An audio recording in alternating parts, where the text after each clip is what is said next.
السلام علیکم ناظرین، میں محمد اسلم حسین سیاست کی عالمی خبروں میں آپ سب کا استقبال کرتا ہوں۔ اسرائیل کے غزہ پر حملے پوری شدت سے جاری ہے اور اس دوران چین کی طرف سے ایک توجہ طلب قدم اٹھایا گیا ہے۔ چین کی معروف ڈیجیٹل میپ اپلیکیشنوں اور ویب سائٹوں نے اپنے پلیٹ فارم سے اسرائیل کا نام اور جھنڈا ہٹا دیا ہے۔ چینی میپ اپلیکیشنوں میں دنیا کے سب ممالک کے نام اور جھنڈے موجود ہیں، لیکن اسرائیل اور فلسطین پر آئیں تو یہاں علاقے کے شہروں کے نام تو دکھائی دیتے ہیں، لیکن اسرائیل کا نام اور پرچم دکھائی نہیں دیتا۔ سیل فون میں نقشہ اپلیکیشن کھولنے پر بھی اس سے مشابہہ صورتحال سے سامنا ہوتا ہے۔ اپلیکیشن کمپنیوں کی طرف سے موضوع سے متعلق تاحال کوئی بیان جاری نہیں کیا گیا۔ واضح ہے کہ چین سرکاری سطح پر اسرائیل اور فلسطین کو تسلیم کرتا ہے۔ مسئلہ فلسطین کے دو حکومتی حل کا حامی اور فلسطینی حکومت کو تسلیم کرنے کا خواہش مند ہے۔ چین غزہ پر اسرائیلی حملوں کے مقابل بھی فائر بندی کی اپیل کر رہا ہے۔ اسرائیل کے گلے کی ہڈی بنتی جا رہی ہے زمینی جنگ۔ غزہ سٹی کے زیر زمین شہر میں پیش قدمی مہنگی پڑ گئی۔ بارودی سرنگ پھٹنے سے سینکڑوں ہلاک اسرائیلی فوج فرار ہونے پر مجبور ہو گئی۔ اسرائیل جنگ کا آج 26واں دن ہے، جس میں اسرائیل اب 3 طرف سے جنگ کی مار جھیل رہا ہے۔ ایک طرف حماس نے اس کی طاقت کو للکا رکھا ہے تو دوسری طرف لبنان کے حزب اللہ نے ناک میں دم کر رکھا ہے۔ لگاتار راکٹ برسا رہے ہیں تو تیسری طرف اب شام کی جانب سے بھی حملے شروع ہو گئے ہیں۔ عراق میں امریکی بیس پر بھی کئی گولے داغے گئے ہیں۔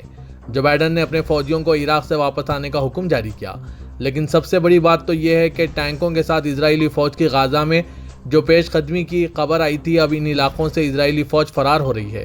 زمینی جنگ اس کے لیے گلے کی ہڈی ثابت ہو رہی ہے۔ الجزیرہ کے مطابق کئی جگہوں پر بارودی سرنگیں پھٹنے سے 50 سے زائد اسرائیلی فوجیوں کے مرنے کی خبر سامنے آئی ہے۔ غزہ شہر کے باہری علاقوں میں حماس لڑاکے اسرائیلی فوجیوں سے دو بدو بھیڑ گئے، جس کی وجہ سے اسرائیلی فوج یہاں سے واپس جا رہی ہے۔ اطلاع ہے کہ اسرائیلی آرمی کے ٹینک ویسٹ بینک کے زمینی علاقوں میں داخل ہونے کی کوشش کر رہے تھے، جہاں حماس نے ان پر راکٹ داغے۔ علاوہ ازیں فلسطینی بھی سڑکوں پر اتر آئے، جس کے بعد غزہ پٹی سے شمالی غزہ کو جنوبی غزہ سے جوڑنے والی خاص سڑک کو حماس نے بند کر دیا، جہاں اسرائیلی فوج کے کچھ جوان گر گئے۔ دوسری طرف غزہ کے شہریوں کو گھروں میں رہنے کی صلاح دی گئی ہے۔ اسرائیلی فوج نے 24 گھنٹوں میں غزہ کے 600 مقامات پر بم باری کی ہے، اسپتال کو نشانہ بنایا ہے، جس میں سینکڑوں مریض پناہ گزین ہیں۔ ایک طرف وزیر اعظم اسرائیل بنیامین نتنیاہو کے خلاف تل ابیب میں مظاہرے ہو رہے ہیں اور یہاں کی عوام کو اسرائیل کی نسل ختم ہونے کا خدشہ ہو رہا ہے اور وہ نتنیاہو پر دباؤ بنانے کی کوشش کر رہے ہیں، تو دوسری طرف اسرائیلی وزیر اعظم بنیامین نتنیاہو نے کہا ہے کہ اسرائیل حماس کے خلاف اپنی جنگ کے تیسرے مرحلے میں داخل ہو گیا ہے۔ نتنیاہو نے اپنے بیان میں کہا کہ ہم جنگ کے درمیان میں ہیں۔ ہم نے واضح طور پر حماس کے عسکری اور آپریشنل صلاحیتوں کو تباہ کرنے کا ہدف مقرر کیا ہے۔ ہم اسے منظم طریقے سے کر رہے ہیں۔ فلسطین اسرائیل تنازع کے درمیان شمالی غزہ کی پٹی سے 8 لاکھ سے زیادہ فلسطینیوں کو نکال لیا گیا۔ اسرائیل ڈیفنس فورسز کے ترجمان جوناتھن کونریکس نے آج منگل کو اس اثر کا دعویٰ کیا ہے۔ انہوں نے ٹویٹر پر شائع ایک ویڈیو خطاب میں کہا، یہ دیکھ کر خوشی ہو رہی ہے کہ شمالی غزہ کی پٹی سے 8 لاکھ سے زیادہ فلسطینیوں کو نکالا جا چکا ہے۔ انہوں نے یہ بھی کہا کہ اسرائیل غزہ کی پٹی کے جنوب میں انسانی امداد کی ترسیل کو آسان بنانے کے لیے کوششیں تیز کرے گا۔ اقوام متحدہ کے ترجمان اسٹیفن دوجارک نے کہا کہ غزہ کی پٹی میں لڑائی شروع ہونے کے بعد سے 1.5 ملین سے زیادہ شہری اپنے گھر بار چھوڑنے پر مجبور ہو گئے ہیں۔ حماس کے حملوں کے بعد اسرائیل کے لیے ایک بری خبر سامنے آئی ہے۔ اسٹینڈرڈ اینڈ پورس ریٹنگ کی جانب سے اسرائیل کی کریڈٹ ریٹنگ کو منفی قرار دیا گیا ہے۔ بین الاقوامی خبررساں ادارے کی رپورٹ کے مطابق اسٹینڈرڈ اینڈ پورس ریٹنگ نے اسرائیل کی کریڈٹ ریٹنگ منفی کر دیا ہے۔ S&P کا کہنا ہے کہ لڑائی میں مزید اضافہ ہوا تو اسرائیل کی کریڈٹ ریٹنگ کے ستون ہمارے توقعات سے زیادہ متاثر ہو سکتے ہیں۔ اسٹینڈرڈ اینڈ پورس کا کہنا ہے کہ موجودہ لڑائی اسرائیلی معیشت پر دور رس منفی نتائج کا سبب بن سکتی ہے۔ دوسری جانب اسرائیلی فوج کی بربریت کے بعد ہزاروں کی تعداد میں فلسطینی شہید ہو چکے ہیں، جبکہ اسرائیل کی جانب سے مقبوضہ فلسطین کی مزاحمتی تنظیم حماس کی حمایت کا الزام لگا کر فلسطینی اتھارٹی کے اکاؤنٹس کو منجمد کر دیا گیا۔ اسرائیل غزہ میں الجزیرہ کے جرأت مند رپورٹرز کو دھمکیاں دینے لگا ہے۔ ترجمان سیکریٹری جنرل اقوام متحدہ نے کہا ہے کہ فلسطینی شہر غزہ میں صحافیوں کی موجودگی اور رپورٹنگ ایک جرأت مند اقدام ہے۔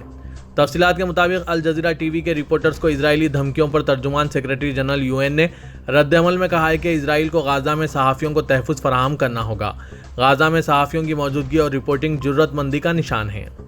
الجزیرہ کے مطابق غزہ کے صحافی اسرائیلی بمباریوں کے دوران رپورٹنگ کر رہے ہیں۔ انٹرنیٹ تک محدود رسائی، کم نیند اور کم تحفظ کے ساتھ یہ صحافی دنیا کو معلومات فراہم کر رہے ہیں۔ غزہ پر اسرائیلی بمباریوں کے 3 ہفتے ہو رہے ہیں، تاہم اسرائیل اب بھی بین الاقوامی صحافیوں کو غزہ سٹی کے اندر جانے کی اجازت دینے سے انکار کر رہا ہے۔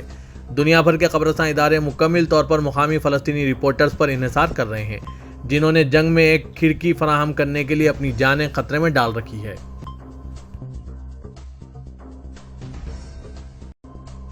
غزہ میں فوری جنگ بندی کا مطالبہ کرنے پر برطانیہ میں کنزرویٹو رکن پارلیمنٹ پال برسٹو کو کابینہ سے نکال دیا گیا۔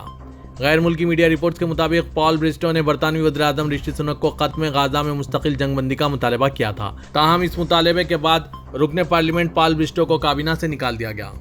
اس کے علاوہ فلسطینیوں کے حق میں آواز بلند کرنے پر لیبر پارٹی نے بھی اپنے رکن پارلیمنٹ کے خلاف کارروائی کرتے ہوئے سینئر رکن پارلیمنٹ اینڈ میک ڈونلڈ کی رکنیت معطل کر دی۔ غزہ میں اسرائیلی ٹینک سے عام شہریوں کی گاڑی کو نشانہ بنانے کی ویڈیو سامنے آئی۔ واضح ہے کہ غزہ میں اسرائیلی فوج کی جانب سے فضائی بمباری کے ساتھ ساتھ زمینی جارحیت کا سلسلہ بھی جاری ہے۔ کینیڈا میں فلسطینیوں کے حامی شہریوں نے نائب وزیر اعظم اور وزیر خزانہ کرسٹیا فری لینڈ سمیت 17 ارکان پارلیمنٹ کے دفاتر پر قبضہ کر کے عالمی میڈیا کی توجہ حاصل کر لی۔ غیر ملکی میڈیا رپورٹس اور سوشل میڈیا پر شیئر ہو رہے تصاویر اور ویڈیوز کے مطابق پیر کو کینیڈا بھر میں شہریوں نے بڑی تعداد میں نائب وزیر اعظم اور 1.5 ڈزن اراکین پارلیمنٹ کے دفاتر میں گھس کر مظلوم فلسطینیوں کے حق میں دھرنا دیا۔ دھرنا دینے والے مظاہرین نے بینر اور پوسٹر اٹھا رکھے تھے جن پر لکھا تھا کہ غزہ میں فوری طور پر جنگ بندی کی جائے اور فلسطینیوں کا قتل عام بند کیا جائے۔ رپورٹرز کے مطابق مظاہرین نے کینیڈا کی حکومت سے جنگ بندی اور غزہ کا محاصرہ ختم کرانے کا مطالبہ کیا۔ پولیس نے متعدد مظاہرین کو گرفتار کر لیا ہے۔ مظاہرین نے دفاتر پر قبضے کے بعد غزہ میں شہید ہونے والے بچوں کے نام بھی پڑھے ہیں۔ فلسطینیوں کی حمایت میں ریلی بھی نکالی گئی جس میں پلے کارڈز اٹھائے مظاہرین کینیڈا کی حکومت سے اسرائیل کے ساتھ تمام تعلقات منقطع کرنے، اسرائیل پر اقتصادی پابندیاں لگانے اور فوجی مدد نہ بھیجنے کا مطالبہ کرتے رہے۔ ورلڈ ہیلتھ آرگنائزیشن WHO کے ڈائریکٹر جنرل ٹیڈروس ایڈنوم نے کہا کہ غزہ کی پٹی میں کینسر کے مریضوں کا واحد اسپتال ترک فلسطینی فرینڈشپ اسپتال پر اسرائیلی فوج کا فضائی حملہ انتہائی تشویشناک ہے۔ انہوں نے حملے سے متعلق social media platform X پر اپنی پوسٹ میں کہا کہ ہم غزہ میں صحت کی دیکھ بھال کی خدمات کے تحفظ کی اہمیت پر خاطر خواہ زور نہیں دے سکے۔ غزہ ترک فلسطینی فرینڈشپ اسپتال میں کینسر کے علاج کی مرکزی سہولت کے ارد گرد فضائی حملوں کی خبریں انتہائی تشویشناک ہیں۔ کینسر کے مریض پہلے ہی کمزور ہیں اور یہ یقینی بنانے کے لیے ہر ممکن کوشش کرنا ضروری ہے کہ وہ اپنی ضرورت کی دیکھ بھال حاصل کریں۔ یہ معاملہ واقعے میں زندگی اور موت کا ہے۔ سعودی وزیر دفاع شہزادہ خالد بن سلمان نے امریکہ کے دورے کے دوران امریکہ کے قومی سلامتی کے مشیر جیک سلیوان کے ساتھ ملاقات میں غزہ میں فوری جنگ بندی کی ضرورت پر زور دیا۔ عرب نیوز کے مطابق امریکی نیشنل سیکورٹی کے مشیر جیک سلیوان کے ساتھ ملاقات میں شہزادہ خالد بن سلمان نے لڑائی کے فوری خاتمے کے سعودی عرب کے مطالبے کو دہرایا۔ شہزادہ خالد بن سلمان نے ملاقات کے بعد social media platform X پر لکھا کہ میں نے غزہ میں فوری جنگ بندی کی ضرورت، شہریوں کے تحفظ، انسانی امداد کی اجازت اور امن عمل کو بحال کرنے کی ضرورت پر زور دیا۔ وائٹ ہاؤس کی جانب سے جاری بیان میں کہا گیا ہے کہ دونوں رہنماؤں نے غزہ کے لوگوں کے لیے فوری طور پر شہریوں تک امداد کو بڑھانے پر بات چیت کی۔ بیان میں مزید کہا گیا کہ شہزادہ خالد بن سلمان اور جیک سلیوان نے حالیہ مہینوں میں سعودی عرب اور امریکہ کی طرف سے کی جا رہی کوششوں کے تحت فلسطین اور اسرائیل کے درمیان پائیدار امن کی ضرورت پر زور دیا۔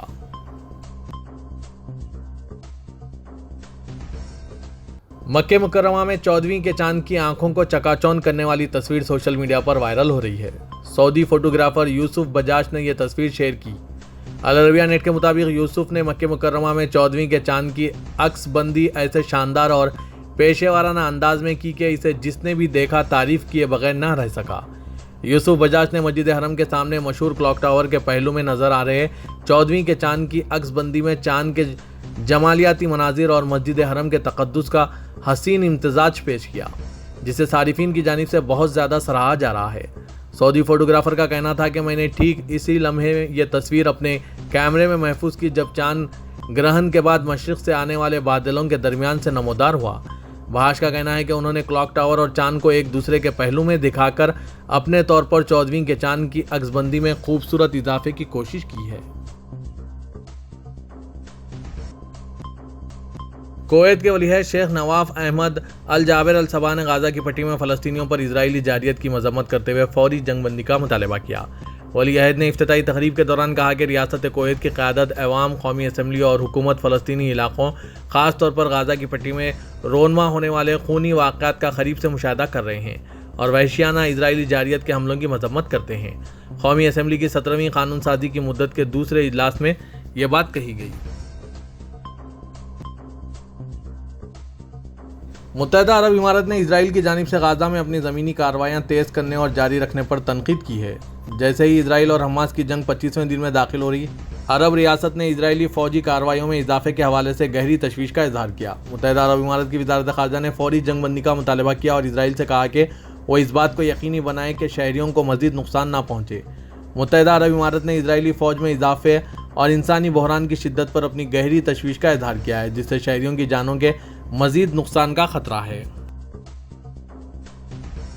صدر ترکی رجب طیب اردوغان نے اعلان کیا ہے کہ ہیپاٹائٹس اے کی ویکسین اب ترکیہ میں تیار کی جائے گی۔ دارالحکومت انقرہ میں کی ویک ویکسین پروڈکشن سینٹر کی افتتاحی تقریب سے خطاب کرتے ہوئے صدر اردوغان نے کہا کہ کی ویک، جس کی فیکٹری کا کل رقبہ 29,000 مربع میٹر ہے، وہ ویکسین کے میدان میں اہم کردار ادا کرے گا۔ اردوغان نے کہا کہ ترکیہ نے نئے قسم کے کورونا وائرس کے عمل کو بہت سے ممالک کے مقابلے بہت زیادہ کامیابی سے انجام دیا۔ وبا کی مدت کے دوران ہم نے 161 ممالک اور 12 بین الاقوامی تنظیموں کو طبی آلات کی مدد فراہم کر کے اپنا انسانی فرض ادا کیا۔ ہمارا ملک مضبوط ہو کر اور اپنے دوستوں کی تعداد میں اضافہ کر کے آخری صدی کے سب سے بڑے وبائی بحران سے نکلا ہے۔ اردوغان نے اعلان کیا کہ ہیپاٹائٹس اے کی ویکسین، جو زیادہ تر بیرون ملک سے حاصل کی جاتی ہے، اب ترکیہ میں تیار کی جائے گی۔ سابق ٹینس اسٹار ثانیہ مرزا نے غزہ کی موجودہ صورتحال پر دنیا کی خاموشی دیکھ کر تشویش کا اظہار کیا ہے۔ ثانیہ مرزا نے اپنے انسٹا اسٹوری پر اکتوبر کے آغاز سے غزہ میں جاری اسرائیل کی وحشیانہ بمباری میں فلسطینی بچوں کی ہلاکتوں پر دنیا کی خاموشی کو اجاگر کرتی ایک سوشل میڈیا پوسٹ شیئر کی۔ انہوں نے سوشل میڈیا پوسٹ کے کیپشن میں لکھا ہے کہ یہ سلسلہ اب بھی جاری ہے اور ہم ابھی تک خاموش ہیں۔ حکومت پاکستان کی جانب سے غیر قانونی طور پر مقیم غیر ملکیوں کو اپنے ملک واپسی کے لیے دی گئی ڈیڈ لائن کا آج آخری دن تھا۔ اب تک رضاکارانہ طور پر ہزاروں افغان باشندے وطن واپس جا چکے ہیں۔ تازہ اعداد و شمار کے مطابق صرف ترقم کے راستے 90,000 سے زائد افغان وطن واپس گئے ہیں، جبکہ سینکڑوں کی تعداد میں ٹرک اور بڑی گاڑیاں افغانستان جانے کی منتظر ہیں۔ ترقم بارڈر پر رش کے بعد کوتل کے مقام پر عارضی انتظار گاہ قائم کی گئی ہے، جہاں افغانستان جانے والے خاندانوں کا ڈیٹا اکٹھا کرنے کے بعد انہیں آگے جانے کی اجازت دی جا رہی ہے۔